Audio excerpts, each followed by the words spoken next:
आज मैं आप लोगों से एक काफ़ी रेयर इंसिडेंट शेयर करने वाली हूँ। एक पेशेंट थी जिसका नाम था लक्ष्मी, बस्ती की रहने वाली थी, यूपी की, 34 इयर्स की थी। उसको डेंचर्स लगाए हुए थे, उसके दांत थोड़े से आड़े टेढ़े थे, उसको सेट करने के लिए उसने डेंचर्स लगाए थे, जो तार होती है दांत को बराबर बिठाने के लिए। 10 साल से उसने डेंचर्स लगाए थे। उसको बार बार रेपिटेडली अल्सर आ रहा था। वो अल्सर ठीक ही नहीं हो रहा था, गाल में आ रहा था। और उसको buccal mucosa, left buccal mucosa, जो हमारे मुंह के अंदर, जो गाल अंदर का हिस्सा होता है, वहाँ पर उसको एक अल्सर आ रहा था। वो धीरे धीरे धीरे धीरे बढ़ने लगा, उसमें से ब्लीडिंग होने लगी। तो उसने पास ही में एक हॉस्पिटल, यूपी बस्ती में एक OPEC काइली हॉस्पिटल, वहाँ पर जाके जब उसने दिखाया तो हिस्ट्री लेने पे पता चला कि उसको 10 साल से, जब से डेंचर बिठाया है, वो डेंचर उसको प्रॉपरली फिटेड नहीं था। वो हमेशा लूज़ होता रहता था और उसको बार बार माउथ इंजरी हो रही थी अंदर वो जगह पे, खाने में, पीने में। और वो डेंचर की वजह से, रेपिटेडली इंजरी होने की वजह से उसको वो अल्सर आया था। वो अल्सर बढ़ बढ़ के उतना बढ़ गया था कि I will share a picture of her, actual picture of that problem. तो उसमें से ब्लीडिंग भी हो रही थी, उसको बहुत ज़्यादा पेन भी हो रहा था। उसकी वजह से उसकी लिम्फ नोड, हमेशा याद रखिए, जब आपको नॉन हीलिंग अल्सर होगा तो आपको तुरंत जाके डॉक्टर को बताना है, कभी भी लापरवाही नहीं करनी है। अल्सर की आपने दवाई की, दवाई अगर माउथ अल्सर स्पेशली आपने दवाई की, दवाई से ठीक नहीं हो रहा है, ये वो दिन दिन ब दिन बढ़ता जा रहा है, तो आप ज़रूर बायोप्सी करवाइए डॉक्टर को जाके, कैंसर के डॉक्टर को। ये नॉर्मल अच्छे डॉक्टर को जाके मिलिए, वो आपको आगे का प्रोसीजर बताएंगे। तो उस बार फिजिकल एग्जामिनेशन पॉसिबल नहीं था, बिकॉज उसका मुंह 2 उंगली से ज़्यादा खुल नहीं रहा था, because of the intense pain. She was non tobacco chewer and she was non smoker, she was not into any kind of addiction. ये उसको सिर्फ और सिर्फ इंजरी, रेपिटेड इंजरी की वजह से हुआ था। डॉक्टरों ने उसका बायोप्सी किया, बायोप्सी के अंदर आया squamous cell carcinoma, lymph node enlarge थी। बहुत अच्छी चीज़ ये थी कि शी वॉज नॉन अल्कोहलिक और कोई चीज़ की एडिक्शन नहीं था उसको, she was not a tobacco sugar. इसकी वजह से बहुत इंटेंसिटी से उसका कैंसर नहीं बढ़ा था। वो ऑपरेट करने के बाद, रेडिएशन देने के बाद, she is absolutely fine now. अभी उसका ऑपरेशन होके 5 साल हो गए, there is no recurrence, there is no problem, there is nothing at all. और वो अंदर से ही ऑपरेशन हुआ था, इसकी वजह से डिफॉर्मिटी भी उसको नहीं आई। अभी मैं कुछ चीज़ों के ऊपर हाईलाइट करना चाहती हूँ। India is the capital of oral cancer. मुंह के कैंसर का कैपिटल है हमारा इंडिया। दैट इज़ बिकॉज बहुत सारे यहाँ पर, इतना पॉपुलेशन है हमारे यहाँ पर टोबैको च्यूइंग का। लोगों को पता है it is a proven carcinogen.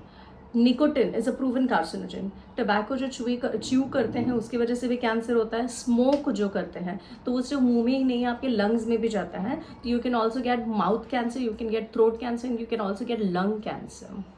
बहुत ज़्यादा अल्कोहल कंजम्पशन की वजह से लिवर कैंसर हो सकता है और बॉडी के कोई भी पार्ट में कैंसर हो सकता है। सो इतना पता होने के बावजूद भी कि इतनी ग्रेव डिजीज़ होती है इस वजह से, उसके बावजूद लोग उसको कंज्यूम करते हैं। लोगों को एक इतनी हैबिट हो जाती है कि उनके लिए ये छोड़ना बहुत मुश्किल हो जाता है। What are the early signs of cancer? Oral cancer में आपको अल्सर होता है, सबसे पहले आपको फाइब्रोसिस होना शुरू होता है। जब आप टबैको च्यू वगैरह करते हैं तो आपका मुंह खुलना बंद हो जाता है, आपके अंदर की जो स्किन पिंक होनी चाहिए वो पर्पल कलर की हो जाती है, उसको बोलते हैं फाइब्रोसिस। उसका ट्रीटमेंट है, उसके अभी काफ़ी सारे जेल है, कुछ एक्टिविटीज़ है और एक्सरसाइजेज होती है जिससे आपका मुंह दोबारा से खुल सकता है, अगर आप प्रॉपर प्रिकॉशन लेते हो और अगर आप टबैको छोड़ते हो तो कंडीशन अप्लाई। और कुछ इंजेक्शंस होते हैं विटामिन B12 वगैरह के, वो भी आपकी फाइब्रोसिस को कम करने में मदद करते हैं। देयर आर सर्टेन टैबलेट्स जो आप लेने की वजह से फाइब्रोसिस कम होता है। बट अगर आप टबैको छोड़ोगे नहीं तो वो कभी कम नहीं होगा, और वो बढ़ते बढ़ते उस टाइम पे जब फाइब्रोसिस हो जाता है तो आपकी स्किन इतनी ख़राब हो जाती है अंदर की, बक्कल म्यूकोसा की, कि कोई भी अल्सर या कोई भी प्रॉब्लम हील नहीं हो पाता। वो हील नहीं हो के अंदर डीप डीप डीप बढ़ता जाता है, उसमें से ब्लीडिंग होने लगती है, बहुत पेनफुल होता है और आपको गांठ आ जाएगी, या तो आपके गर्दन पे या तो गले के नीचे, ऐसे कहीं पे भी आपको गांठ महसूस होने लगेगी। अगर आपको इसमें से कोई भी सिम्टम होता है तो आपको डॉक्टर को तुरंत बताना चाहिए। धूम्रपान से, टोबैको से, अल्कोहल से एडिक्ट होते हैं, आजकल बहुत सारी मेडिसिन आती हैं जो मैं खुद भी डिस्पेंस करती हूँ अपने क्लिनिक पे। उससे अल्कोहल जो इंसान अगर 25 सालों से भी ले रहा होगा तो वो छोड़ सकता है। अगर कोई टोबैको च्यू कर रहा है तो उसका जो लत लगती है और जो उनको मन करता है खाने का, वो मन उनका मर जाता है। स्मोकिंग के लिए, स्मोकिंग और टोबैको च्यूइंग बहुत तो एग्रेसिव एडिक्शन है। इसका एडिक्शन छुड़ाने लोगों को ऐसा लगता है मतलब इसका कुछ नशा नहीं हो रहा है, बट बॉडी को इतनी आदत हो जाती है और उसकी वजह से इतने प्रॉब्लम्स हो जाते हैं। प्लीज़ और प्लीज़ अगर आप दिल से ये सारी चीज़ें छोड़ना चाहते हो तो आप कोई डॉक्टर की सहायता लीजिए, अपनी फैमिली मेम्बर्स की सहायता लीजिए। निकोटिन, ई सिगरेट्स जो होती है that is also very harmful. लोगों को लगता है उसकी वजह से कम हार्म हो रहा है हमारी बॉडी को, but that is also equally harmful.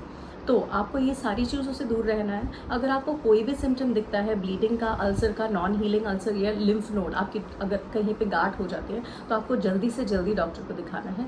Doctor आपका फिजिकल एग्जामिनेशन करेगा, बायोप्सी करेगा एंड पेट स्कैन नहीं तो सिटी स्कैन करेगा, उसके अंदर कंफर्म हो जाएगा। Earlier the better. जितने अर्ली स्टेज में आपने ट्रीटमेंट किया उतना आपकी रिकवरी के चांसेस, कंप्लीट रिकवरी के चांसेस ज़्यादा होते हैं। अगर कैंसर एक से दूसरी जगह या दूसरी से तीसरी जगह फैल जाता है तो it is considered as 3rd and 4th stage. उसके अंदर सर्जिकली इतनी सारी चीज़ें रिमूव नहीं हो सकती एंड लाइफ एक्सपेक्टेंसी और इसका recovery prognosis is very poor in that case. So सीख हमको इससे यही मिलती है कि हमको टबैको वगैरह नहीं यूज़ करना चाहिए। Not only tobacco, ill fitted dentures. अभी वो पेशेंट तो नॉन टबैको नहीं लेती थी, अल्कोहल नहीं लेती थी, she was a non smoker, फिर भी उसको इसलिए कैंसर हुआ बिकॉज रिपीटेड इंजरी की वजह से भी कैंसर होता है। मिली हो, अगर आपको अच्छा लगा तो please give me a thumbs up, like, share and subscribe to my channel. Thanks for watching.